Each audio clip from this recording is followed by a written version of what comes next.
नारायणं नमस्कृत्य नरं चैव नरोत्तमं देवीं सरस्वतीं व्यासं ततो जयम उदीरयेत्। नमस्कार, चलिए शुरू करते हैं आज की कथा।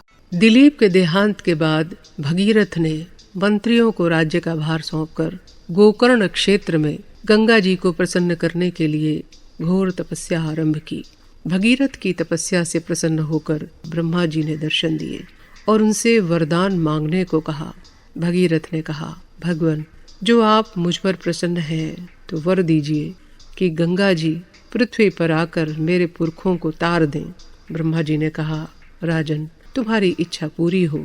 मेरी आज्ञा से गंगा पृथ्वी पर गिरेंगी, पर इनके वेग को शिव के सिवा कोई रोक नहीं सकता। गंगा के वेग को पृथ्वी नहीं सह सकेगी, वो पृथ्वी तल को फोड़कर पाताल में चली जाएंगी। इसलिए तुम पहले शंकर को प्रसन्न करो। इतना कहकर ब्रह्मा जी अपने लोक को चले गए। भगीरथ शंकर को प्रसन्न करने के लिए फिर तपस्या करने लगे। भगीरथ के तप से प्रसन्न होकर शिव जी ने गंगा के वेग को अपने सिर पर धारण करना स्वीकार कर लिया। गंगा को घमंड था कि मैं शंकर को भी लेकर पाताल में चली जाऊंगी, इसलिए वो बड़े ही वेग से पृथ्वी पर गिरी। शंकर ने गंगा के मन का भाव जान लिया, इसलिए उन्होंने गंगा को अपनी जटाओं से बाहर नहीं निकलने दिया। गंगा की धारा जो शंकर के सिर पर गिरी तो उनकी जटाओं में ही रह गई। ये देखकर भगीरथ ने फिर शंकर जी की आराधना की। तब प्रसन्न होकर शंकर ने गंगा की धारा को जटाओं के भीतर से निकाला। अब गंगा जी जटाओं के भीतर से 7 धारा होकर निकली। ह्रादिनी, पावनी और नलिनी, ये 3 धाराएं पूर्व दिशा में गईं। सुचक्षु, सीता और सिंधु नाम की 3 धाराएं पश्चिम दिशा में गईं। 7वीं मुख्य धारा भगीरथ के रथ के पीछे पीछे बड़े वेग से चली।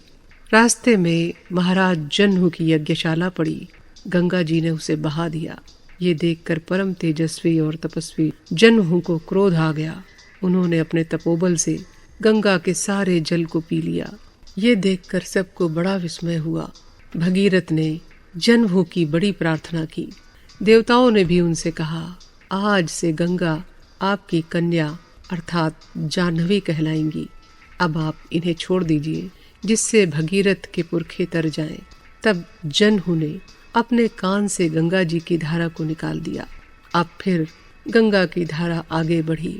उसे लिए हुए भगीरथ अपने पुरखों के खोदे हुए मार्ग से कपिल देव के आश्रम पहुँचे। गंगा जल ने उन जले हुए राजकुमारों की राख और हड्डियों को जैसे ही स्पर्श किया, वैसे ही वे तरकर स्वर्ग लोक को चले गए। इस प्रकार महाराज भगीरथ ने गंगा को पृथ्वी पर लाकर सारे जगत का उपकार किया है।